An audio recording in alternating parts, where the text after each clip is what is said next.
Ang sarap ng donut dito sa Indang's Cafe at Pandesal. Hello mga kapaps at mga kamams, kumusta na kayong lahat diyan? Magandang buhay! Naku mga kapaps at mga kamams, kung masarap na pandesal, donut, ensaymada, kape, tsokolate at iba pa, ay magtungo na kayo dito sa Indang's Cafe at Pandesal na matatagpuan dito sa Indang Mendez Nunez Road, Barangay Mahabang Kahoy Cerca sa Indang, Cavite. Samantala, bukas sila araw at gabi, 24 oras silang bukas.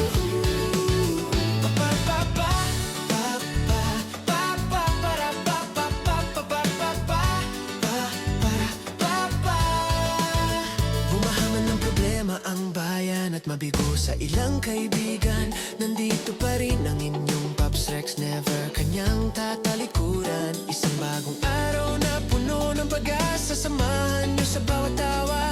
Iwan muna ang lungkot at problema, pag kumpleto ang tropa. Tigil muna ang drama. Sa Pops Rex Notes, hindi ka maiiwan. Sa Pops Rex Notes, unlimited ang kasiyahan. Smile, laugh, relax and vibe. It's Pops Rex Notes time.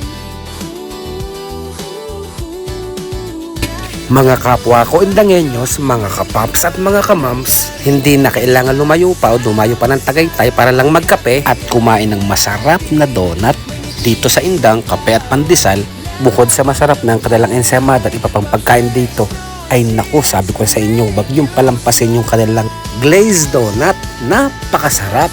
Kuhang-kuha yung texture ng donut at yung lasa ng glazed donut ng isang kilalang brand ng donut. Syempre, hindi ko naman pwedeng pangalanan yun. Basta, yun na yun.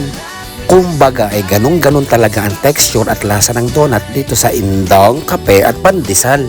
Mura o mababa ang presyo ng donut din ay pagkasarap. Kaya kayo'y magkape at magdonut na rin din eh. Kaya kayo'y magkape at magdonut na rin din eh.